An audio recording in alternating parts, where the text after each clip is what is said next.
highlight opportunities and obstacles for former athletes with the thought process of giving future generations a better opportunity and understanding of the game. These conversations are meant to bring awareness to the hardships and the possibilities that come from the game.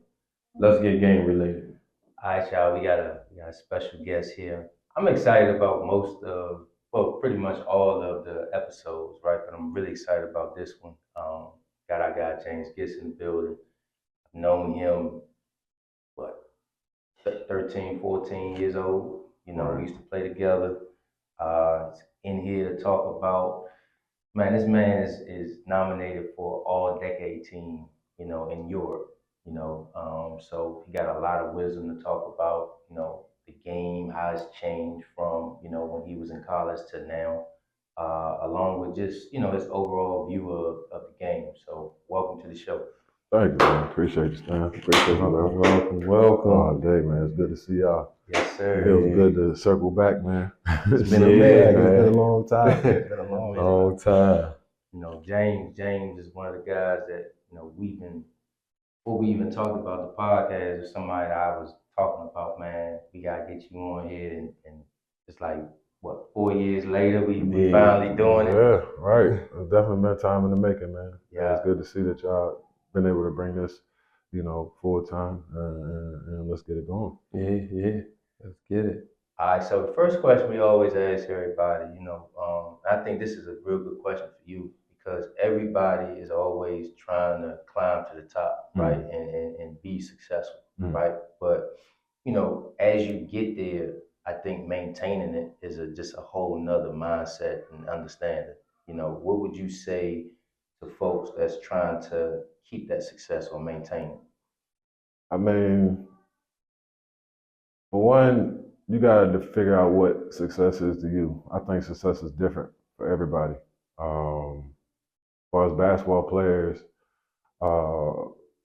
you want to be at the top of your class when you come out of high school. You want to be one of the best when you're in college. You want to try to get to the NBA, right? You know, but what's coming up now is this overseas scene, you know, where you can make a lot of money. You can play at a high level as well. And so some people determine their success as making it to the NBA. Some people determine their success as, you know, making a lot of money. Some people determine their success as just being a star or being the best at what they do. You know, but whatever your motivation is to get you to that point, you got to multiply it once you get to that point, you know, because the whole time you were looking from the bottom up, you're looking at the best players, you're looking at the best, you know, people. You're sizing yourself up against them. How can you be better than them? Are you better than them? You know, when you get that opportunity, you're gonna be better than them. Now, when you reach that point, you think it ain't people sizing you up, trying to get your spot, you know, and that's really what happens. And I think that goes at any level, any aspect of life, business, whatever you would call it. But once you get there, you got to understand that now you're the person that everybody's looking at. You're the person that everybody wants to get to and get to that level and surpass. And so in order to keep that level for as long as you can, you got to multiply what you was doing to get to that point. You know, whether it's the hours in the gym, whether it's the work that you put in studying the game or studying your business plans or studying, you know, the market, you got to do that more because it's always somebody that's doing it. You know, we always looked at it like that. You know, if I'm not in the gym, somebody else in the gym, right? Yeah, you got to do it more. Have you ever been in a game and your shot just not falling? Yes, Or you got more turnovers than assists? all the time. Sometimes the best way to go is through.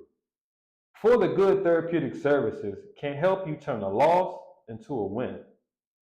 FTG is a group of licensed therapists here in the DMV area who help people create a unique formula to get through tough games, challenges, and circumstances. Yes, give them a call at 571-412-1791 for a free consultation or visit them online at psychologytoday.com by searching For the Good Therapeutic Services. Again, that number is 571-412-1791 for a free consultation, or you can go online at psychologytoday.com and search For the Good Therapeutic Services. Make sure you tell them to stay game related. Nice. Do you feel like you still playing, right? So like, what have you changed, I guess, in the last, you know, 5 years to keep you at that level? For me, it's just continuing the work ethic. You know, work ethic is huge, especially when you're doing a sport that requires so much physical demand on your body. You know, these seasons are long. You look at the NBA season; it goes 82 games regular season, and then you got people that make the postseason for the playoff championship. They're going about 100 games, right? Europe, that season goes for 10 months. Guys will go over there in August. You know, they're not coming back till June, especially if they're playing for a title or they're going to playoffs. If you're in the EuroLeague, you're playing in basically 2, 3 different leagues at the same time. So you got 2, 3 games a week too. You're traveling, all of that. And in order for your body to maintain that, man, you got to take care of your body. And that's just one thing I do in the off season. You know, I love to play basketball. You know, I can't go a week or two without doing nothing. I start getting that crackhead itch. You know, it's like I gotta do something, man. It's like I gotta do something. So I stay in the gym, and I also pay attention to my body, man. Just understand if I got any imbalances, anything to prevent injury. I've never been a big weight room guy, but I definitely have been one to make sure that my body is able to play at an optimum level. You know, continuously. You know. We're gonna talk about that later because you're not a weight room guy. You really haven't been injured. Mm-hmm. So yeah, we're gonna talk about that a little bit later. Let's bring it back to I always call it the Jolly Rancher days when you was youngin'. You know, was there anybody? Obviously, we was talking offline about how this area just is amazing as far as talent. You know, when you were younger, was there anybody that you patterned your game off of, or that you looked at, and maybe they didn't play in the NBA, maybe they did, but like, was there anybody that you was like, man, I want to be like such and such? Um, for me, I don't know if I really patterned my game after anybody specifically. Uh, Watching a game of basketball, man, one of the most exciting things for me was seeing people get dunked on. I'm sorry, it was just like you talking about Michael Jordan, you talking about Clyde Drexler, Dominique Wilkins. I mean, you can fast forward to like Amari Stoudemire, Blake Griffin, like those type dudes, Sean Kemp, King Martin, like you watch how they used to just show the basket and just punish people, man, continuously. And that was like one of those things that I was blessed with a body that was athletic enough that could jump and things like that. So in my mind, when I realized that I could dunk, it was like I just wanted to try to catch as many bodies as possible. I didn't think anything else. I just wanted to catch as many. I wanted to dare anybody to jump. It was like I was just trying my luck at anything, any chance I had. It didn't matter where I was on the court. Yeah. Sometimes I would take off from like far away, and then people be like, "Yo, you was outside the paint," and I'd be like, "Man, I didn't even realize it," but it was just in my mind. I saw a rim, I saw a lane, and I saw somebody that wanted to contest. You know, so I didn't really, you know, I guess if you was to say who I idolized and things like that, it was probably just the biggest dunkers in the game. You know, that was for me. Once I realized that I could get eye level with the rim, I just that was my mindset. It's funny, man. I literally was watching some of your YouTube last night, and like you just said, like it wasn't even, you know, some people do it in high school, Right. but like you do it now, you know what I mean? And I actually got I'm gonna send you the photo, but I got a photo of me about to shoot a floater in high school, and you just see you doing this. Go get that. And that joy was in the stands. I would send it to you, Joe. I was mad as all the what. I was like, man, this man been doing this forever. Dude, it's I don't know. You know, like I said, I was blessed with that ability, man, to be able to just jump high, be athletic. And just that was something that just I knew that once I was able to match up with some of the best talent on the AAU level at that time in high school, who were some of the most athletic players. You talking about like a Dwight Howard, you know, J.R. Smith, Josh Smith, Corey Brewer, those guys that was just really taking off on people. Once I seen that I was like, I could jump like them, I was like, all right, you know, I can, I'm here with you. I'm here with you. Yeah, that's probably one of the exciting part for me too. I used to love when we played, especially when we was in college, and big man get that dunk on somebody. I was like, that's turned me up. I'm Get turned, man. Yeah. Get turned. Like I was always on the energy, man. The energy for me was just like, And I don't know what made me be that type of player, you know. But I was always on some hype music, some Lil Jon, some 3 6 Mafia, something like that, you know. So just turf, some club stuff like that. So it just that translated to the court. If it was anything I could do to spark the crowd, spark the bench, you know, because you could be down 10 and then something happened and it's like the shift is like that. Yeah. Or you could be up 10 and now you push that jump to 30, you feel me? Like real quick. And I was always big on just trying to make energy plays, you know? And the fact that I could do it back to back to back, like 2, 3, 4 times, like that was one of the things that I was just really good at, you know, being able to do that, being able to spark energy in whatever team I was on. Yeah, going back to back to back, that's just like taking the life out of a whole team. Yeah. That happened like consecutively. You see it. It's happened to me before. It's happened to me before being on the other end of just like teams just bang, bang, bang. And you like, damn, today is not our day. It ain't gonna happen, coach. Sorry. You know? Let's weather the storm and get out of here alive. But nah, for real, that's one of the things that I've always been able to bring to the game is that type of energy, that type of impact. Yeah, that's crazy because my bad for cutting you off. I remember like when we was in college playing and we as the guards we working, the big men working, we doing all these drills and all I just hear is boom, they laughing and go again. Boom, I just get caught looking like, man, they having fun down there, man. Remember how it used to be layup lines, man? Layup lines would just get active, bro. Yes. Layup lines would get active, man. And that sometimes if you got there a couple hours before the game, you could definitely see some stuff from some of these dudes, man. And it was just like that was showtime for us. Before the refs came out, that was showtime. Exactly. I think now they could dunk whenever, right? Maybe. They done changed up so much of the game now. You know? Yeah.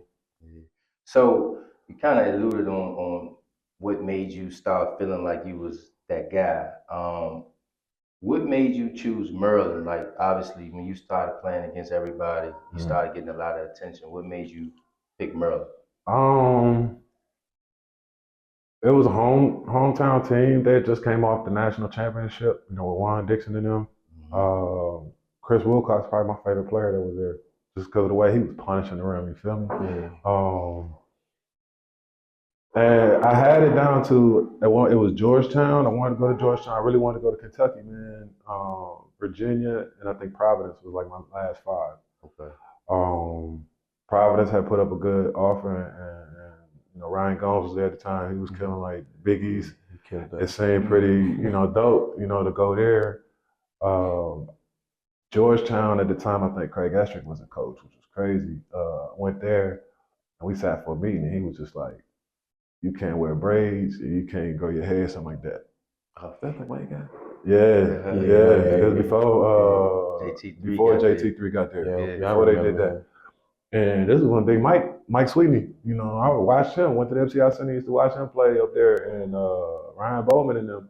And so Georgetown, you know, that would have been a good fit. But when he told me that, I was like, man, we in DC, you telling me I can't grow my hair, I can't do it. And at the time, it wasn't like I was even thinking like that. Yeah. I was like, you know, you can let the white boys, they could bleach their hair though, right? You feel me? And so it was like one of the moments where it was like, dang, I told my mom, so I was like, man, let's just roll. Middle of the meeting, like just got up, like, man, this ain't the school for me. So I kind of was down about that. In Kentucky, I really wanted to go to Kentucky and play with Tubby Smith. And they said they wanted to offer Dwight Howard, you know, and everybody knew he was going to the league from high school at the time, but they wanted to offer Dwight Howard. They had 1 scholarship, so it was like, damn.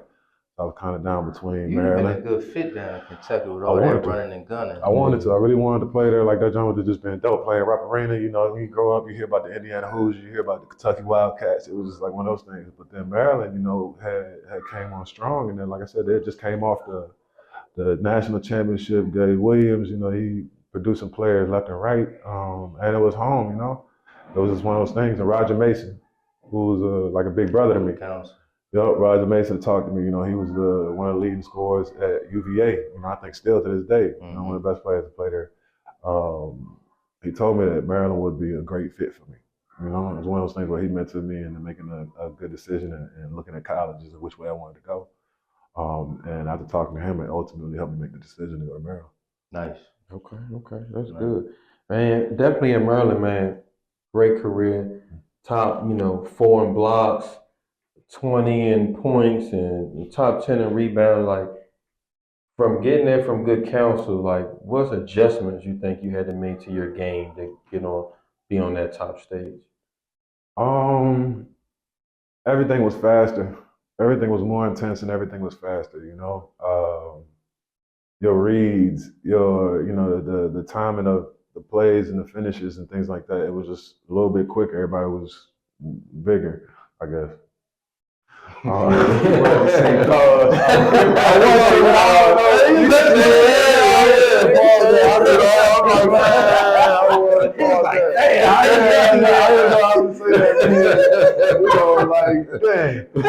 You get it though. Everybody was just, Then high school to college was a lot different. You feel me? First time I stepped on the court against North Carolina, and I'm looking at Sean May and them dudes, and I'm like, damn! Like I used to watch these dudes on ESPN, play with them on a video game, and this dude right here, man, caught that first ISO on the block, man. I'm calling for help. I mean, try May, like where y'all at? He's cool. Like, come on, man. Like that was one of the things, physically, I just realized that I had to do a lot more. But again, with my athleticism and stuff, I was gifted to be able to keep up with the pace, at that time, especially in the ACC at that time, it was heavy. And that was the biggest adjustment, the speed, the workouts, in high school. I mean, as much as we played basketball every day, AAU, all that stuff, like we played basketball religiously. When you get to a college workout, it's totally different. Yeah. I damn near passed out my first one, I didn't realize I had to eat. All that stuff. I didn't have the energy I needed, all that. And I mean, within the first 15, 20 minutes, I'm sitting there shaking like, damn, I want to go home. I don't even want to do this no more. But, I got right back at it the next day. I just realized that, okay, you here. This is what you want to do. This is what's going to happen. You got to, apply this every day. You got to apply this every day. And that, I learned that lesson real quick, especially when you get in the preseason, you get this 6 weeks before Midnight Madness and all that, leading up to the game, like them workouts, man, them 6 a.m.s, all that stuff. You had Gary Williams, right? Mm-hmm. Yeah, I know he's a general. Yeah, like how was that too? Then how was that playing? And this is still though, but just being home though. Yeah. Being home, balancing, you know what I'm saying? You got family, everybody here, they get to come see you play. Right. Like how was that just being home? I mean, I never even thought about it like that. Like I had so much support. My parents and the family was all taking care of that. I ain't really had to worry about too much of the outside noise or anything. And at the same time, I was really just enjoying my years as a college player. Mm-hmm. It's crazy for me. It's like, when it came to basketball at that level, that's one thing I probably would circle back on. I wouldn't say take it more serious, but understand where it could take you and what you can do with it. Like I really was playing basketball because I was good at it and it was fun. Yeah. I really wasn't looking at it like, damn, I'm gonna go here, this gonna get me here, and then this is gonna happen. I was just taking it as it comes, day by day, season by season, whatever. And so playing at Maryland, like it was, especially for a coach like Gary Williams, who's just intense, man. He's intense, but he taught me how to understand the game. He taught me how to be a student of the game. Like that was one thing that I feel like is missing in the game now is that, you don't have a lot of coaches teaching the fundamentals. Either the coaches are getting blessed with great players and so they can make it look good, or, the coaches that ain't being blessed with great players and they got to teach them the game really. Like you seeing the difference in that. And Gary taught us that, from the beginning. He was a great dude off the court. You could talk to him, conversations. He's funny, dude from Jersey, he wild. But as soon as he crossed them lines, bro, he was different. It was a switch. It was a switch, bro, and he was intense, and he demanded that from all his players. Everybody had to be like that. He sweat out his he brought 2 suit jackets. He brought 2 suit jackets. At halftime, he had to change it up because he done sweat through the back of that jump. For real. Man. He was intense. He be biting his lip, man. He be in them time out screaming on people. He'd say some of the wildest things to you in the game, and it'll mess you up if you ain't got thick skin. It'll mess you up. 1. But 2, it's like as soon as you done with the game, after the game, you could have had 20 and 10. He done blast you the whole game after the game. He's like, man, good game. You did your thing. He's like, I had a good game, huh? He was cussing me out 5 minutes ago. But he just knew how to bring that out of you. He could motivate you. He could spark you. And that's all he desired to do. And everybody that was successful under him, they had that kind of mentality. Mm-hmm. Okay. Yeah, I mean, that's definitely, one of those attributes that every coach, they got to see that potential in you and then be able, pause, bring it out to you. Yikes. So let's move to definitely when you got drafted, and definitely congratulations for that. Definitely want to know just how that felt because, like you said, a lot of players when we get into, wanting to play basketball, that's probably like the top of the things you want to do, right? Mhm. Everybody dreams, Right. want to get drafted. Facts. But I want to know one of the most important things, in that journey is selecting the agent and how pivotal that can be. Just talk about that selection process. Talk about that first, and then we talk about like Actually getting drafted and the selection process was wild, man. I want to say after my junior year, we went to the tournament, had a good run in the tournament. And that summer, going into that summer, I remember sitting down with Coach Williams, and he was like, James, you had a good year. He said, I think that you shouldn't test the waters. Come back for your senior year. This can be your team. Everything, we'll go from there. And I remember sitting there and I was like, man, I ain't thinking about the NBA right now. Like, I'm here at Maryland. I'm about to be a senior next year. Like, I'm coming back. And coach was just like, all right, okay. And like, that's where I'm telling you, like, I didn't really understand at the time which way I could go with this. I didn't know even with the selection of colleges. I didn't know, I just was enjoying the moment, type thing. And so my senior year, that's when a lot of agents were able to start coming out, introducing themselves, letting them know, like, whatever you want to do professionally, we can help you. I ended up signing with Bill Duffy, BDA agency. I think at the time he had Yao Ming. I think Carmelo Anthony was under him, some other players. And I mean, he's still one of the top agencies today. And they got Luka Doncic now too. But they helped me with a lot. They set me up with trainer here in DC that I could work out with down in Georgetown while I was finishing up my last, I think I had 6 credits my spring semester. I was taking bowling and something else. So, you say bowling? I knocked out because between summer and winter sessions, you could kill mad credits. You feel me? So by the time my spring semester came around senior year, I really only had one real class, and bowling was half of the semester. Are you nice at bowling? Because I think you think you nice at bowling. Yeah, we can hash this out whenever. Yeah, it's a lot of lanes out here, bro. It's a lot of lanes out here. It's a lot of lanes out here. But yeah, I did that. So when I was done with class by like 10, 11, I was down in DC working out, full on with the Don Ravine, who was a top trainer at the time. What type of stuff did he have you doing? Man, you want to tell me? I'll tell you the first workout I had.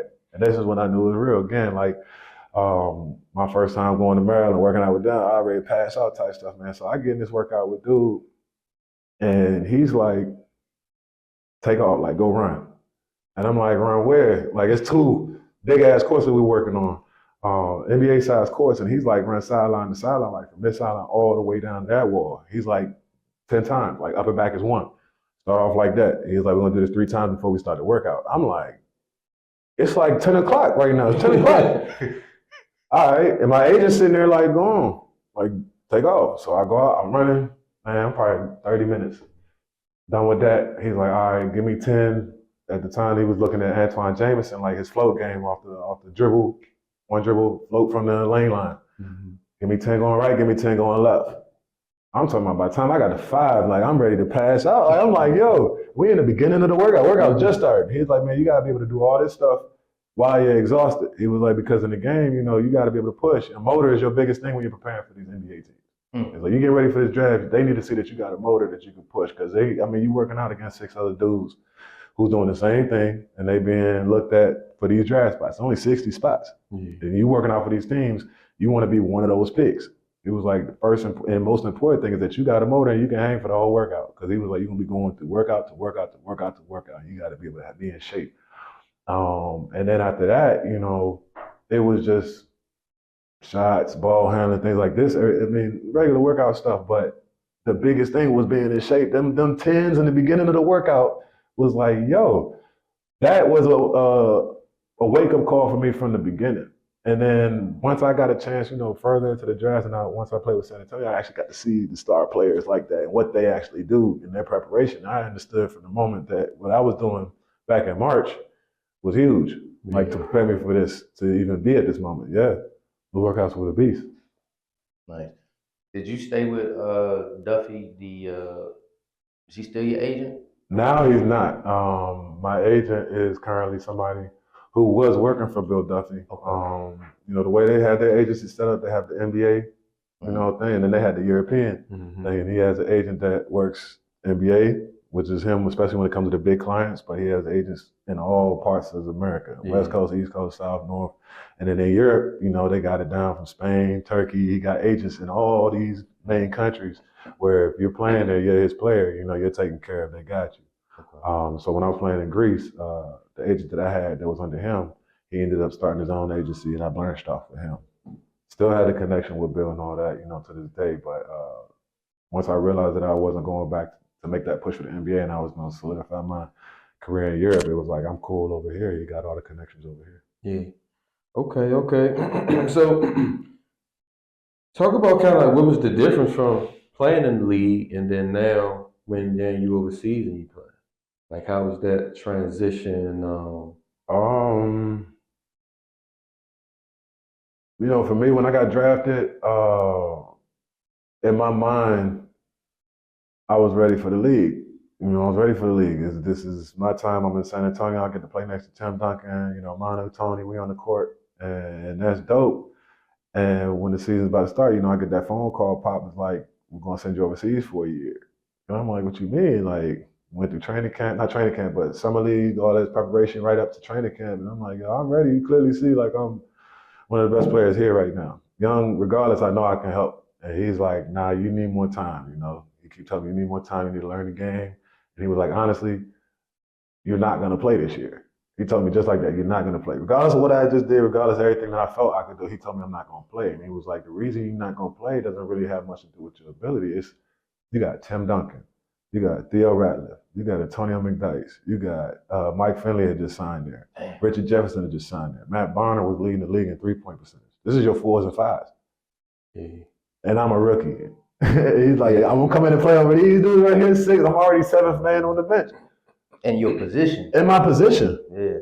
In my position, I'm already seventh man on the bench. He's like, "You're not going to play." He's like, "And you need to play." He's like, "We could put you in the G League, but you're not going to make that much money in the G League." He's like, "We can give you a nice little team overseas where they can pay you a good amount of money, and at the end of the year, we can bring you back in next season." And so it was like, damn, I didn't even really want to do that. Yeah. That wasn't even my mindset or nothing like that, but I had to accept reality in that. And so going overseas and understanding that, all right, I got to learn more, I guess. At the time, that's what it was. Um, and seeing the difference in the speed and how everything goes from NBA play to Europe. I mean, it took me probably like 3 months to even adjust. I got out there September, probably late December was when I like finally started to understand, how the game is played because it's less minutes. I mean, it's a 48-minute game in the NBA. You got 12-minute quarters. Overseas, it's only 10 minutes.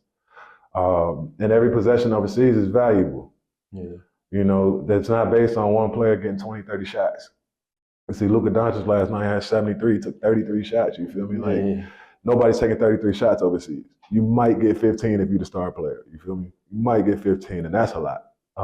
So you got to be efficient with the shots that you get. You got to be able to make the right plays at the right time overseas because at the same time, when you have a mental lapse or you're not focused, 2 minutes, the game could be over. You could be down 20. Easy.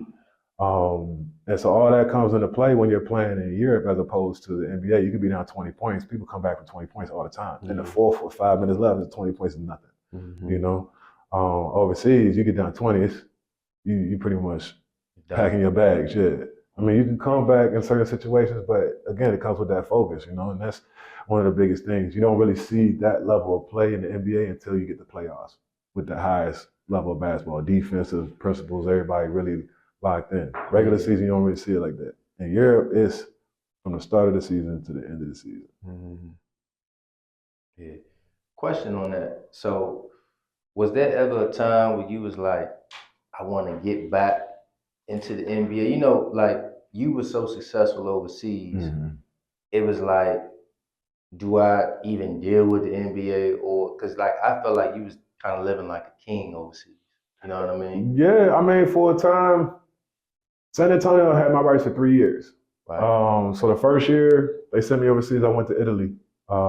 with a team called Angelico Biella. Played there, finished the season, and went to San Antonio again in the summertime. 3 days before training camp, that's when I took one of my first injury. You know, I tore my quad muscle doing one of those testing jumps, the shuttle. They was doing a 60-yard shuttle. Me and George Hill. I'm talking about, and George Hill at the time, I mean, he's fast, all that. I'm just as fast at 6'9". I'm like, I can catch you. Yeah. You know, and so we ran the first one. I think we was neck and neck. He might have inched me, and I was like, let's do it again. Went out there, tried to push through that finish line. I mean, I was on him too. Popped that jump. I was out 3 months. And so when I was coming back from rehab, San Antonio was like, you can either go to the G League with the Austin Toros, or we can send you back overseas so you can get right and you can get more money, of course. I went to Russia and playing with a team called Lokomotiv Kuban. Did that. After that season, I'm like, for sure, I'm coming back. You know, after this, I'm not going back to Russia. I'm not doing this Europe stuff no more. Like, I'm about to hoop in the league. And so my third year, I go back, go through training camp. 2 days before the race, I think my contract was, if I made it opening night, I was going to be guaranteed for the rest of the year, something like this. 2 days before opening night, boom, they like, man, we're going to let you go. Damn. And I'm just like, all right, like, they was like, but we have an opportunity for you to go to the G League. Again, they presented me the opportunity because at that time, I think with the roster spots they had, they couldn't give me a guarantee. But if I went to the G League, they had the 10 days at the time, you know. But at the time, G League was only making like $20,000 a year. Yeah. And that's if you was like the top player on the team. Mm-hmm. Now they making six figures. But at that time, 20,000 wasn't doing it. Like, come on, man. Like, no, not when you feel like you're ready at that moment. And I can go overseas and make more. Like, I was really making more overseas. Like, you telling me 20,000 for the year when you could probably get that a month overseas. Yeah. And I was just like, you know what? Thank you for the opportunity. I appreciate everything y'all done, but you know, I'm not gonna do the G League. You know, I'll figure it out from here. And that's when I started my EuroLeague career. You know, I went back to the crib. 5 days later, I think Bill Duffy hit me up, was like, yo, we got a situation for you. Think you'll like it. Ended up playing with Partizan, which was huge, man. I had no idea what Serbia was like. No idea. You know, he told me you're going to Serbia. I'm like, what the hell is Serbia? You know, and once I got out there and got to experience that culture of basketball, it was dope. It was dope, you know, to see just the fan base, the support in the gym. Like, you gotta be there to understand how crazy it is. You know, we couldn't have a conversation like this because of how loud it is. Yeah. How long you played with that team? What was it? I played with Partizan 7? 1 year. I played with Partizan 1 year. This is my first year EuroLeague.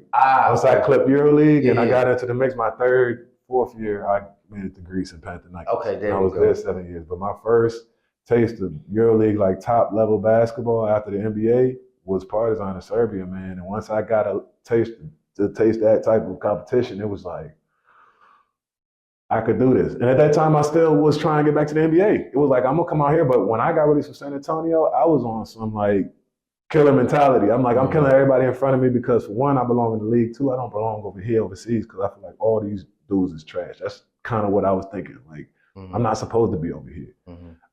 So that season, I was on a tear for anybody. And I had no remorse for nothing. Not even my teammates. I was just like, it got to a point where the coaches had to bring me in the office with the president, the GM, the head coach, and the translator, because they all didn't really speak that great English. And, you know, they was like, why every time you catch the ball, the offense stops? And I was just like, I feel like I got the best opportunity to score on the court. Like, we run a play to build an advantage, right? They were like, yeah. I said, well, every time I catch the ball, the person in front of me can't guard me.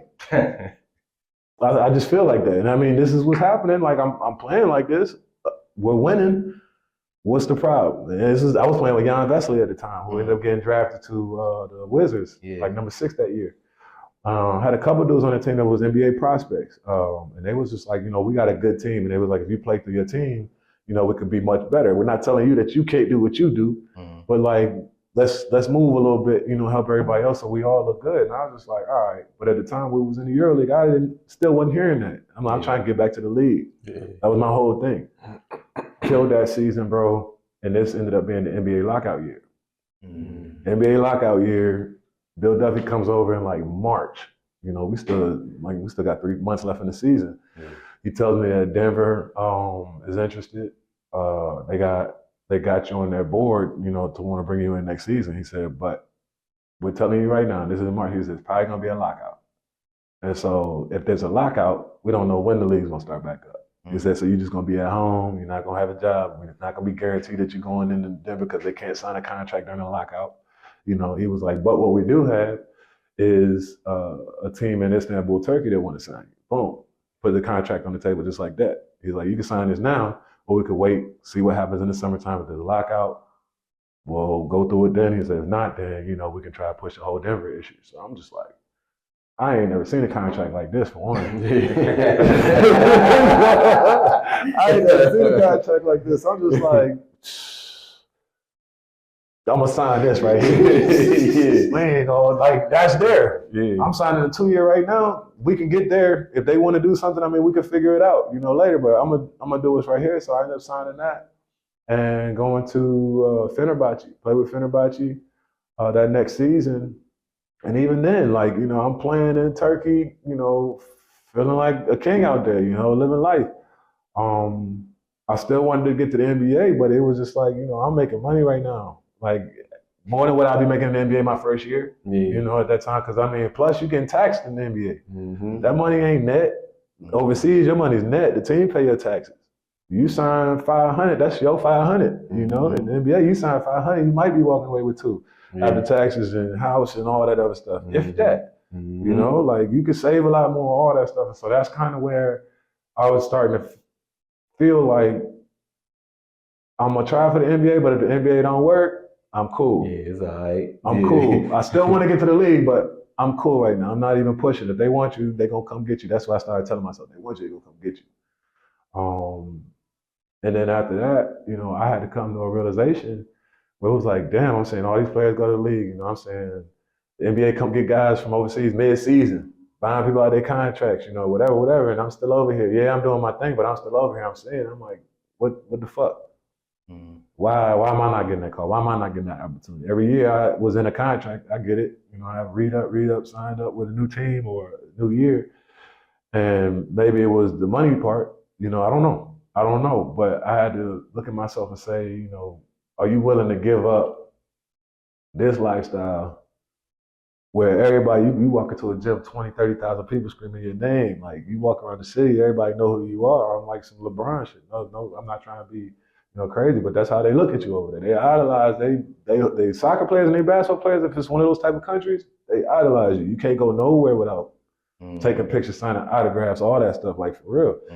And it's like, you willing to give up all this for the logo? Yeah. You know, you're gonna go to the NBA. You're not gonna be the main guy on the team. They already got their main guy. It's not saying the type of player I was. I know I was gonna be able to make an impact, so I was gonna make my playing time. Not to say I'd probably be the main guy on the NBA team, but people would know who I was. You know, but they already got that.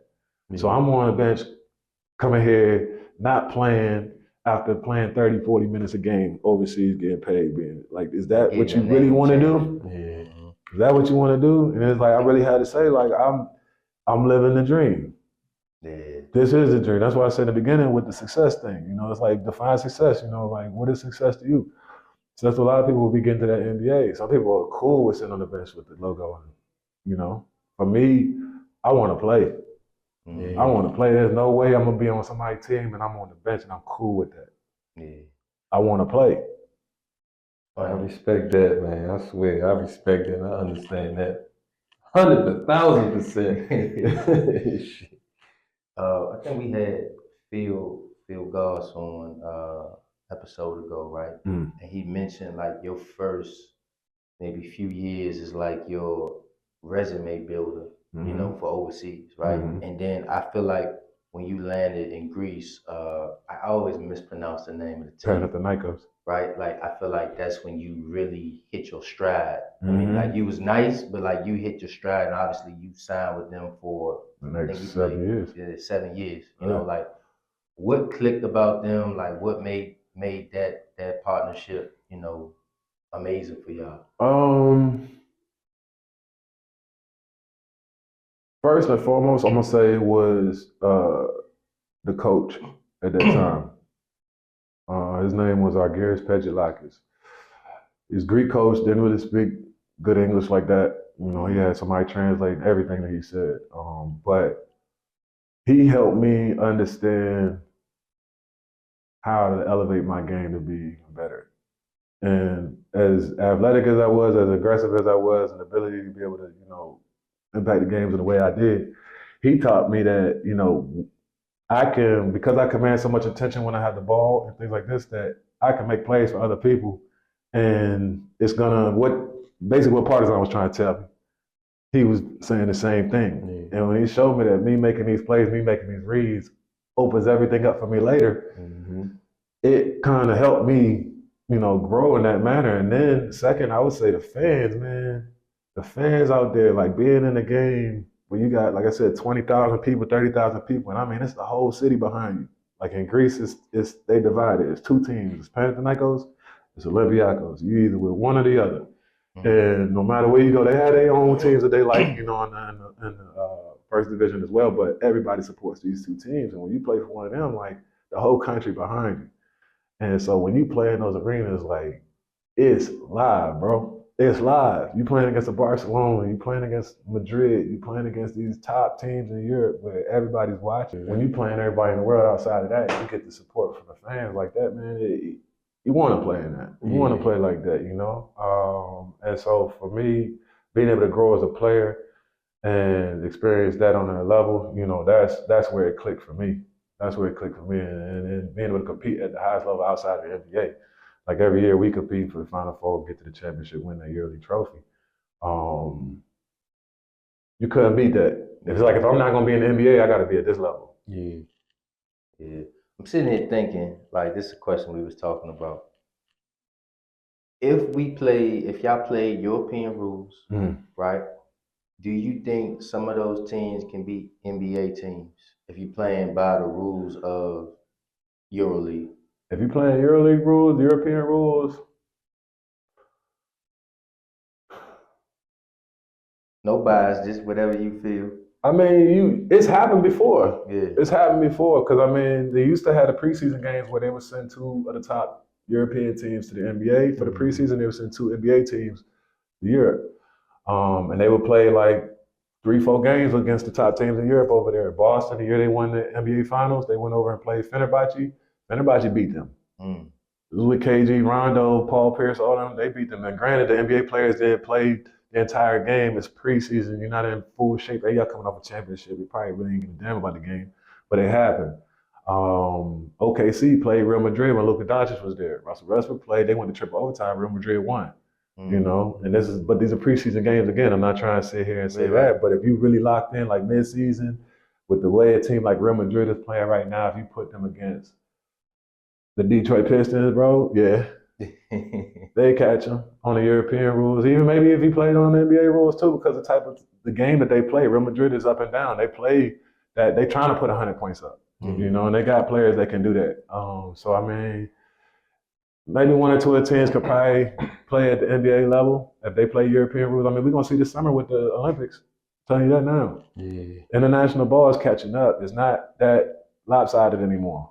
Where USA running through everybody. Yeah, they've been catching up. Yeah, it's there now. You know what I mean? The last 4 MVPs in the NBA been European. They ain't been American. And then Embiid, I mean, he really not American, and he's gonna play with Team USA. I mean, yeah. They had to do that because literally, like, we ain't got no bigs. Who's our bigs? AD and Bam. And that's no slight to them. But when you look at the bigs in Europe and the rest of the world, you talking about Jokic, you talk about Embiid. And now Wembanyama, you talking about Valanciunas. Like Lithuania got bigs, Spain got bigs, Germany got bigs, Canada's rolling now, Australia got bigs. Like Serbia got bigs. They whole starting lineup is like 6'9" and up. Point guard is 6'6". Slovenia got bigs. Luka 6'7", 6'8" at the point. You feel me? Like what you gonna do when you ain't got bigs for USA? We got the guards on lock. Our guards, our shooters, everything like this. But in the European game, ain't no defense in 3 seconds. You know, you can camp in the lane, so ain't all them layups and dunks ain't happening unless it's transition. You feel me? Because you're gonna see the floor and the free throw line before you get to the rim in half court. Rebounds, you got to be able to hold down that paint, and that's why we got dusted off in the World Cup last year. At one point, I think Lithuania had like 17 offensive rebounds in the third quarter. Wow. By the third quarter, not even the fourth quarter yet, they already got 17 offensive rebounds. I don't care what you do in the game, you're not winning that game. You know, if you can't board. And so that's one thing that, you know, when it comes to the game, we USA, yeah, Europe is there. Europe is there with that. What would you say is your best year overseas, and then what was your worst year? My best year, see, I had some great years, man, when I was at Panathinaikos, bro. But I really think that my best year was probably my first year after getting released from San Antonio. Okay. When I was a Partisan, I would say that was probably my best year. And then my worst year might have been the year that I turned down the offer to go to Denver because of the lockout and going to Fenerbahce and Istanbul. You know, that year, it was like I felt like I kind of made it. I felt like, I signed a good contract. That season, we had high aspirations to win, and we didn't. Our team, we had a really good team. I played with Bojan Bogdanovic, who's with the Pistons now. Mm-hmm. Rocco Ukic, he was played in Toronto for a little bit. Played with him. We had some big time European players. Thabo Cephalosha played with us that year because it was lockout. Yeah. The NBA guys came over that year. Darren Williams was playing in Turkey that year. He gave us cool 20, like in the first quarter type. I'll never forget that. I was like, dang, he elite. He elite. But that year, like we just underachieved. You think it was team chemistry or I think it was team chemistry, coaching, everything. It was just like we didn't play well. We didn't play well together. And at the EuroLeague level, like I said, that's you gotta lock in, especially when it comes to that high level basketball. That would probably be my worst year. I was supposed to have a 2-year contract, ended up getting that joint cut short and went somewhere else. I felt like I didn't achieve anything that time. You know, out of all the seasons I played, I feel like I got something out of it. Even to this point, you know, I feel like I've done something. That year, I felt like we didn't achieve nothing. I didn't achieve nothing. I needed to get back in the gym and work. Have you ever kind of been in a situation where the coach kind of wants you to play a role that you just wasn't always agreeing with, and you had to just make that adjustment and play? And how was that mentally, and how did that work out throughout the season? Yeah, I'll say my 4th year in Greece, they tried to transition me from the 4 position to the 5 position. And I wasn't having it. I was like, nah, like, I'm a 4-man, you know. Maybe I'm not the best 3-point shooter. I can knock down the 3, but maybe I'm not the best 3-point shooter. I get it, but there's so much more I can do from this position than playing at the 5. And it wasn't that I couldn't play the 5 because I could pick and roll. I could switch. My thing was playing against them footers. It's like, yo, I'm sitting down here banging with these dudes, pause, and I'm just like, yo, I'm gonna get hurt messing with these dudes down here for real. Because I done played with 2 broken ribs before, like off of just getting boxed out or, you know, trying to set screens, whatever, you know, playing against them. I was like, nah. I was like, I'm not doing this. I can do it for 2-3 minutes, but I'm not a 5-man. I'm a 4-man. Don't try to start doing this right now. You think that's what AD be? That's exactly what it is. Okay. I'm telling you, I understand that wholeheartedly. When I used to come out the game like, yo, stop putting me at the 5. Stop putting me at the 5. Like, I'm making it known. I don't like this. You know, I'm not having it. And my agent sat me down and was like, look, Jay, he was like, I understand that that's not your natural position. He was like, but you're getting 25 minutes at the 4 right now. He was like, if you can give me 5 to 10 minutes at the 5, now you playing 35 minutes. That make you more valuable. He was like, you're not playing the 5 the whole game. We're using you in spurts. They using you in spurts because defensively we could switch everything. And we had the top defense in Europe because we switched everything. Pick and roll, they couldn't gain no advantage. Nobody helping if we locking up. I'm locking the guard up. Our guard that we were switching was big enough to box out, hold off the big for, you know, whatever, for 3-4 seconds, we could do that. And so it made me more valuable being able to play multiple positions as opposed to me just being locked in thinking, oh, they trying to change me to a 5. They trying, like, I was thinking immature. I wasn't thinking, you know, on the broad scheme of things, how I could really be more helpful, more valuable. Yeah.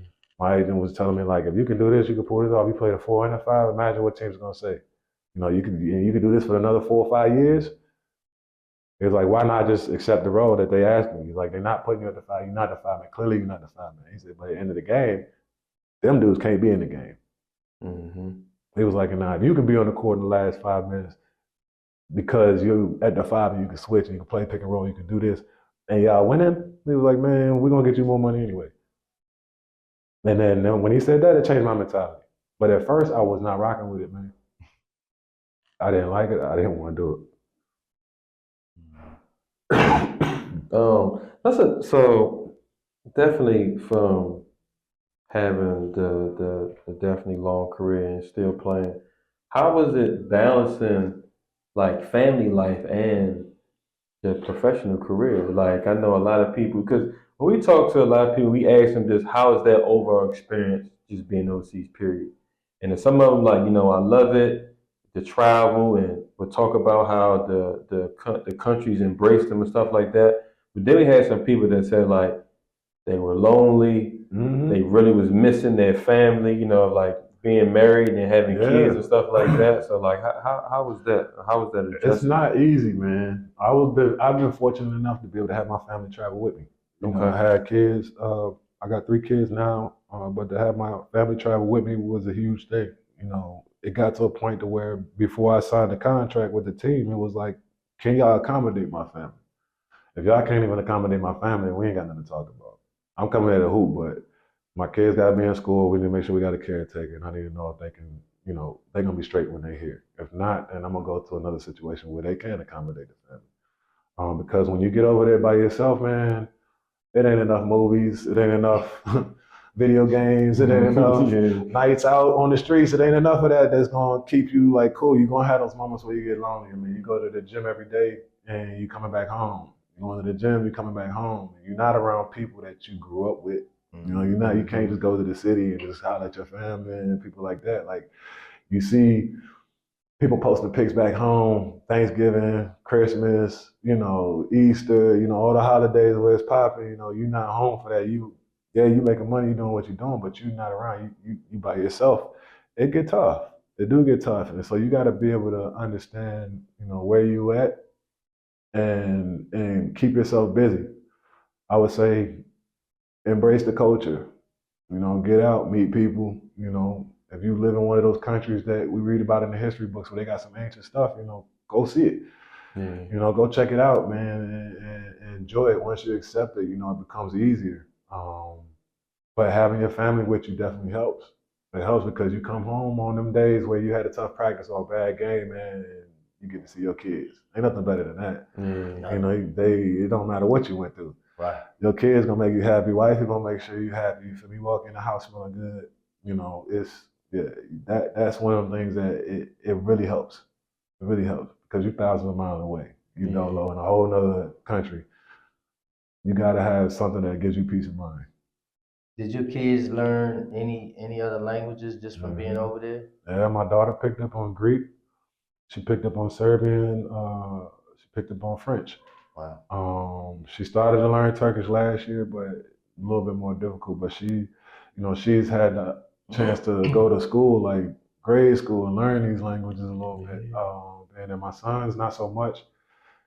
French, I'll say, yeah. He used to walk around the game and he'd be like, bonjour, like start saying hi to everybody. I'm like, stop saying hi to everybody, man. Everybody don't want to say hi. So it's funny, but they get that experience, They get that experience to see something different. A lot of people that grow up in America don't leave.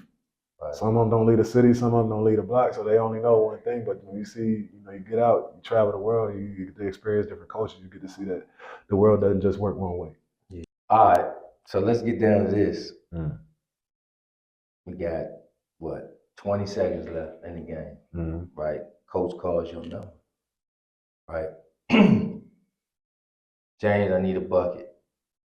And you get to play the call. I mean, you get to design the call. Like, what are you doing to get this bucket? Are you on the block? Is it pick and roll?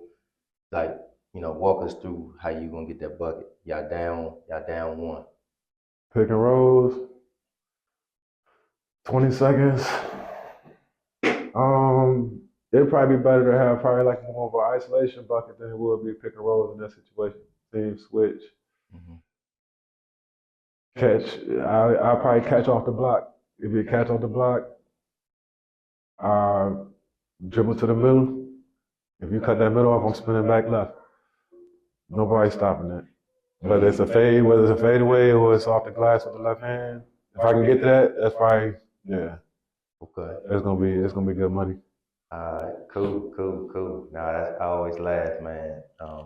Probably one of my favorite parts of this when you get to hear everybody kind of create what they want to do. That would be my go-to if I can get to that. Because I mean, once I get up in the air, I rise up. You're not blocking it. I can see the rim. It's more so if I miss, not you made me miss type thing. All right. So what you think like now? The training culture is just like crazy. Like everybody's a trainer. Yeah. Like what's your thoughts about that? Because like when we talk to everybody about the training culture, it's just like, I feel like kids just not outplaying basketball where they could develop their own instincts. It's just cones. You just get it all day. There's got to be a balance, man. I mean, like you said, back then we didn't have that. Our trainers were our AAU coaches, or we were our own trainers. You feel me? We go out there, we watch and1 basketball, mixtape, and then go out to the court, try to do all that stuff. You feel me? And then between AAU and going to the camps in the summertime, I mean, that was where we got our basketball. Now everybody got a trainer. Everybody got cameras in the gym, showing them working out and all that stuff. It's like, do you like it? I'm not a fan of it because, and the reason I'm not a fan of it is because there's no baseline. There's no foundation that every trainer is set on. Everybody got their own way that they think the game is supposed to be played. Yeah. Some of these dudes is qualified, a lot of them not.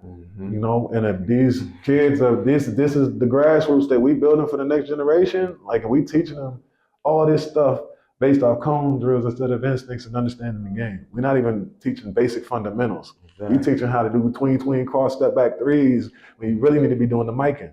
You feel me? Or you really need to be doing understanding time and where the rebounds come off the rim, or understanding moving without the ball.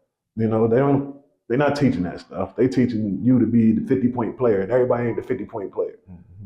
So I mean, it's one thing to say that am I against the training era? No, I'm not against it, but what I am against is that it's watered down with a lot of trainers that's teaching these kids the wrong thing. Yeah, IQ is a big piece that's not getting taught. You see a lot of kids that just, if they can't do the move, like they don't know how to react, like you say, instinctually on the court. Yeah, you got to be able to react instinctually. You got to be able to read the game. Like I said, the coach that taught me in Greece, he taught me to read the game. Once you understand the game, it slows down. It slows down. You can see things before it happens. You understand if you do something, what it's going to make the defense do. Like, it slows down. You can't just think that it's me in the rim the whole time. If that's your gift, cool. We're going to expose that. But we need to find out if that is your gift. Because if it's not, now we're going to see what can make you important, how we can use you in the team. And a lot of these players, their parents are telling them, these trainers are telling them, people in the area letting them know that they the best, and then they get their ass humbled. And they don't step up to the occasion. They back down from it. Now they trying to figure out where they can go to do it now. This transfer portal shit. Like everybody run away. They don't work through animosity. They don't work through none of these, pressure situations, and that builds character. And these kids now, because they're so entitled and they're so like everything is gifted to them, they don't feel like they really got to earn much. There's a few that's still out there. This next generation of NBA stars is coming up. I really like what I see. But who you like? I like Ant, man. Dog. What? I like him. I like Shy. SGA go hard. De'Aaron Fox. These dudes. Tatum is solid. Like Ja Morant. I like Ja. He's exciting, man. Electric. And they not scared. These players want all the smoke. That's what I like. Yeah, that's how I like these young dudes Edwards, coming at these old heads like, what's up? Man. They coming at all the smoke. They going at these dudes, and I like that. I like that. Vic, Vic is coming in the league as a rookie, man, and Embiid had 70 on him, but Vic had 33. He's not backing down. He's like, I get it. You're supposed to do that to me, but I ain't supposed to have 33 on you. That he's coming doing this shit. every night. You know, Chet, he's doing it. You got this young generation right now. I like that they not scared and they really want to take over. They're like, it's our time type thing. And so I'm cool with that. I like what I see in that. But not everybody's like that. Not everybody's going to be those players. Yeah, I love it, man, because, like, you know, well, and it's not LeBron's fault, but like in his era, it was like people was admiring him when they on the floor. It's like, oh, I'm in LeBron, and it's like you could tell you not getting up in his chest, and it's like, I mean, you know, LeBron's still LeBron, he's still gonna give you a bucket, but it was just like y'all not playing as hard because you just so starstruck, Right? And like you said, this generation, they just like, man, I don't care. They don't care about none of that. Like, they don't care about. They get disrespectful. It's disrespectful. And I mean, sometimes you like humble yourself, young fella, but nah. Like this is what's really gonna get you paid now. You know, you been Giannis. What he's doing, he's terrorizing the league. When he got that MVP, that first MVP, and the way he was dunking on dudes, you know, I ain't never seen nobody dunk on Blake Griffin the way he did at one time. You feel me? Like what he was doing was disrespectful and showed that like it's his time. He's here. Now you got Embiid, now you got Jokic, you got these dudes that's like, nah, I'm here. It's my time. Like KD, you got it, but look, these dudes ain't playing. You really got to come with some smoke with these dudes. Paul George, Kawhi, y'all got it. But these dudes ain't playing. They really, Steph, you got it. But these dudes is not playing. They are here and they're showing you that they want your crown. And again, that's what I'm talking about. When you get to that top level, you got to continue working hard because it's these young dudes, it's these next dudes, these next generations coming up. Like, I want that spot. Yeah, man. What's your thoughts on NIL and social media and the impact of it now? I mean, dude, I wish. Oh, you I wish we had this when we was in school, bro. I wish we had this when we was in school. You know, my thing is, I think that it's good and bad. It's good and bad because these athletes, the money that they generate for NCAA and in general, it only makes sense to give them a percentage of it. And even what they're getting right now, which is crazy, it's only a small percentage of what NCAA getting. You know, these colleges are receiving off of it. You know, everybody talking about, oh, he's getting $1 million. Like, that's nothing compared to what he probably should be getting. See all them buildings popping up on them campuses, come on, right? Bro. Like, NCAA, I feel like just signed a contract for like $900 million to do the tournament on ABC or whatever it is, you know, in March Madness. A few years ago. So, I mean, $900 million to a couple players getting $1 million ain't the same, you know? Yeah. My thing is, you're paying these players, and I don't think they're actually putting them in a position to succeed. Because you're paying kids more money than anybody that's going to be teaching them anything, for one. Yeah. When you're that age, you're already feeling yourself. Nobody really going to be able to tell you nothing if you're feeling yourself. They're not really teaching the financial literacy. I feel like they get these kids all this money. A lot of this, the families now, when you go into recruiting or you're talking about what schools you want to go to, it's like, how much money you got for me, as opposed to what can you do for my kid. Before it used to be, what can you do for my kid? How you gonna make him, you know, a professional athlete, or is he gonna be able to graduate? You know, all this type of stuff. Now, how much you got for me?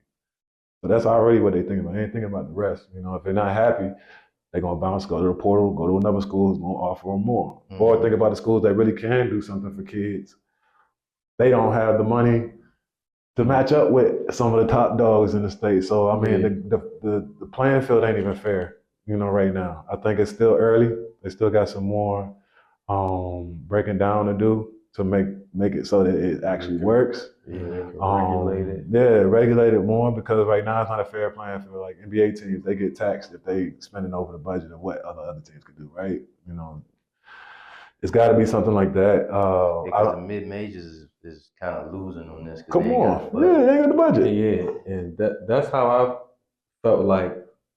That's how the bigger organizations shift the power, because, you know, for a minute everybody wasn't going to the tops, but they was going. Right. They gonna play and they was becoming stars, and then it's like, man, we not getting all the talent. Okay, this is how we make that shift now. Yeah, I mean, it also came from players that NBA age limit. Once they put the NBA age limit on and say you couldn't go straight from high school, you got to go a year and out, or you got to go to college first. It was like, damn, And when you ready, you feel like you're ready to do that. You know, you got guys like when Brandon Jennings did. He went overseas, played in Italy, played EuroLeague for a year, came back, got drafted lottery. LaMelo Ball, you know, his dad took him to Australia, let him play over there, went to Lithuania, he came back. A lot of these dudes are like, shoot, I'll just go take a year off, or I'll go G League real quick with the Ignite real quick. Yeah. I don't gotta go to college for that. So once NCAA seen that, they're like, now we losing money because the star players don't want to come here. Then you think about what Deion Sanders did, where he was pushing the HBCUs, and everybody was like, all right, we're going to the HBCUs. You know, we're not going. Those wasn't the big time schools. You know, they wasn't having the budgets of like an Alabama or like an LSU or like a UCLA. You feel me? You know, like a Duke, something like that could really throw you some good bread. Kansas. So NCAA is figuring out a way to bring all the talent back. It's We're like gonna they give you some lost money. it. We're gonna give you some money. All right, we'll give you some money. My thing is now with the NIL deals, a lot of people don't know that it's not, the tax ain't taken off the top. Tax is not taken off the top. It's not like when you get your check, if you work in real life or you're in the NBA, that junk's already out. You feel me? You gotta pay this at the end of the year. So you're giving these kids a lot of money, giving these families a lot of money. And at the end of the year, they gotta pay tax, right? Whew. I think right now it's set up for more fair than it is success. Yeah. Do I think it's a good idea because these kids deserve to get paid for what they're doing for these universities? Yeah. I think it needs to be regulated a lot more though. I think that, you know, these schools, they can provide classes, they can provide courses for these kids to take, but as a college student, are you really showing up to these classes to hear about the money that they're trying to take from you that they're giving you? No. Yeah. You kind of just got to do it. Every check they get, take some money out, put it to the side. Every check they get, make sure it's already allotted to something. You know, if you're getting paid the money that they're getting paid right now in 4 years, you know what it could be if they invested it the right way. The school should just automatically do it for them instead of having the kid rely on their family. Like you said, how do we maintain family when you go to a homeschool? How you, like, if you're in the school where you grew up, you feel me? Friends, all that, everybody around. You know, we want to party too. We was rolling with Pell Grant. That was $1,500. That was like $1,500. Pell Grant was lit. You feel me? Like, I was cool on that. Imagine getting $20K a month as a college student. On top of endorsements. I was on social media. On top of endorsements and all that stuff, you got people, these companies giving some of these kids cars, you know, whatever, like, you know, just to promote their business and stuff. Now it's becoming like you almost water it down to make kids. Some of them gonna get paid more in college than they would in a professional career. Why should I leave? This is the way for college to keep the students here. You feel me? They bringing it back. There's so many things that go into the NIL. Like I said, it's not that I don't agree with it. I just feel like it needs to be. They need to do more with it so that it sets them up for success. I think you're gonna see a lot more failure in the beginning than you are gonna see success. Yeah, and that's what when we was talking with Phil, and he was like, they gonna make so much money now that and really gonna lose that grinding mentality when you really gotta work for it. Because let's say if they not at the top right now, if they go overseas and playing, you ain't gonna get that same money. So now when they saying you getting 20 a month and now you going overseas and it cut down to 5 or 7 or 8. But you got to put that work in and go get that 20 a month. Like how they gonna especially first year. How they gonna translate that? They gonna be like, huh? It's not setting them up for the real world, man. It doesn't set them up for the real world. What it does, though, it puts them in a position. It does put you in a position to succeed, though. Yeah. If you do it the right way. I just don't think that the majority of them are gonna do it the right way. Not off the rip. For sure, not off the rip. There's gonna be a lot more that go down than come out on top, unless the colleges, the universities do it for them. Yeah, because like they say, I guess when people leave in college and they go play professional, they fuck the money up. I mean, now you give them to them earlier. Just go and just blow that jump. Yeah, like you said, as you coming in and you getting a certain deal, they should have some type of program where say, we're gonna show you how to. We're gonna show you how to do this. We're gonna do this. 4 So years when out, you leave, you can have this when you leaving out. You're gonna maximize, gonna multiply. You good. Yeah. Like that's like inheritance. You know, something like this, low key. Yeah. You feel me? You used to go to college to get a diploma so that you can get a good job. Now they pay you to go to college. Like you can really receive a good amount of money for free and have something set up for when you leave where you really don't got to depend on nothing. If you do it the right way. you know, but that's not the case. You know, not right now. It's not the case. And the way these kids is bouncing from school to school, you know, you can't even build your program. Man, I meant to. It's probably maybe like 4 or 5 years ago.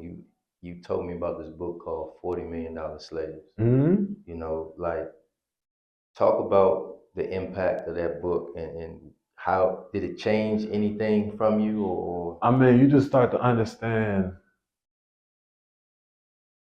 I don't want to say the entertainment business, but like sports. You know, when somebody's giving you a check for you to be able to put on your talent, whatever, and they're in control of that, you get to understand what it is that's really happening behind the scenes. You know, a lot of stuff, you know, you talk about contracts, you talk about how people look at you.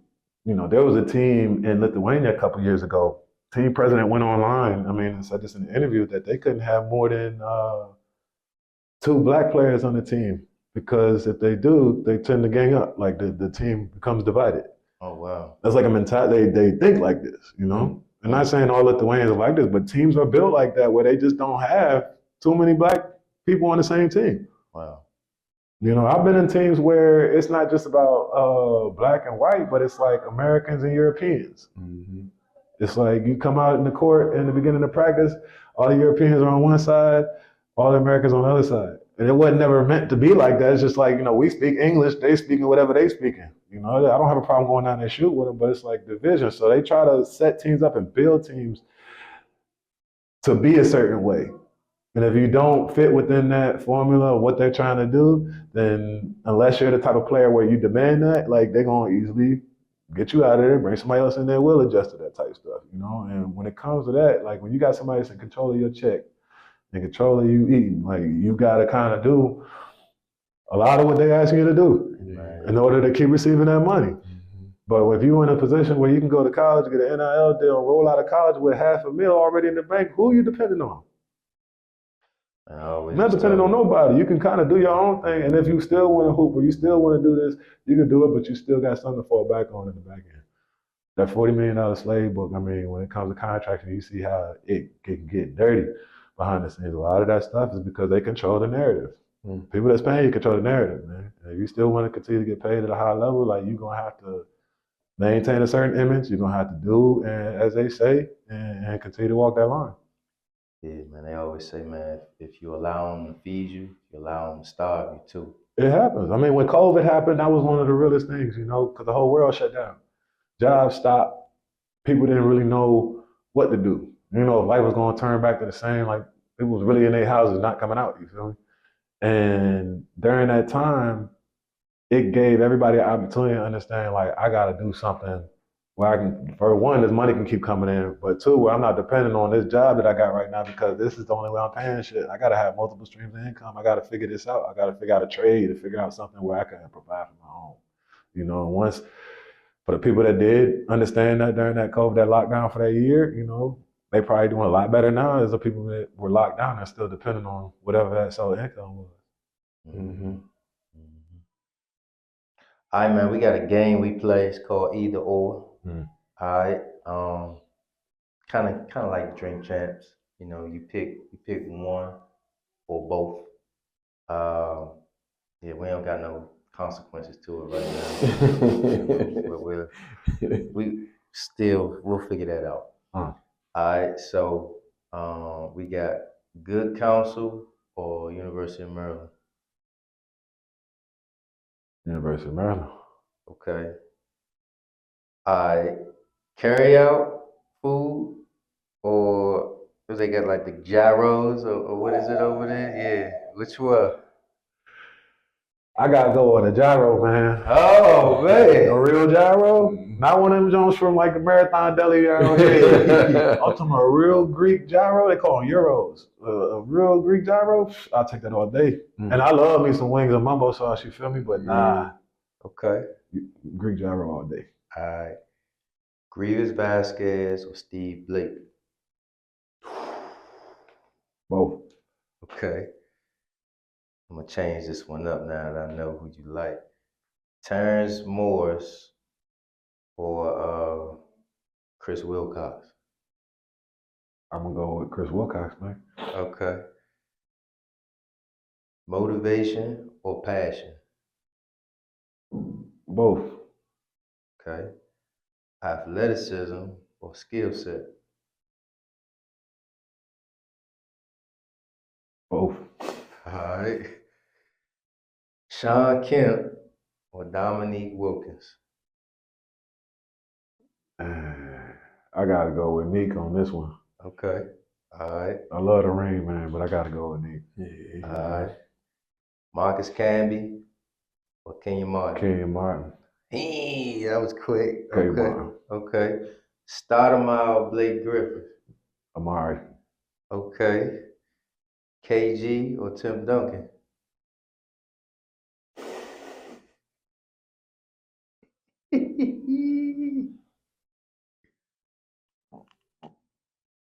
I gotta go both, man. I can't choose on that one. All right, and this one, loyalty or love. If you pick one, you gotta tell us why. Which one? Loyalty or love. Um, Love. I say love because you're loyal to what you love. You love it, man. You gonna that's something you cherish. You ain't gonna mess that up. Amen to that. I can definitely salute to that one. Yeah, Sure. you ain't gonna mess that up. Yeah, Sure. for sure, for sure. So at the end, man, we always, and you definitely gave a lot of jewels, a lot of insight.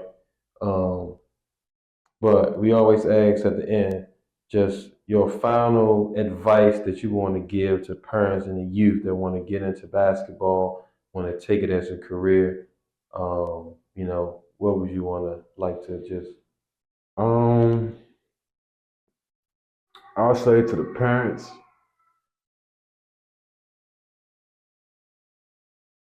allow your kids to grow. Allow your kids to grow, hold them accountable. Accountability and responsibility goes a long way when it comes to basketball, and I think in all aspects of life.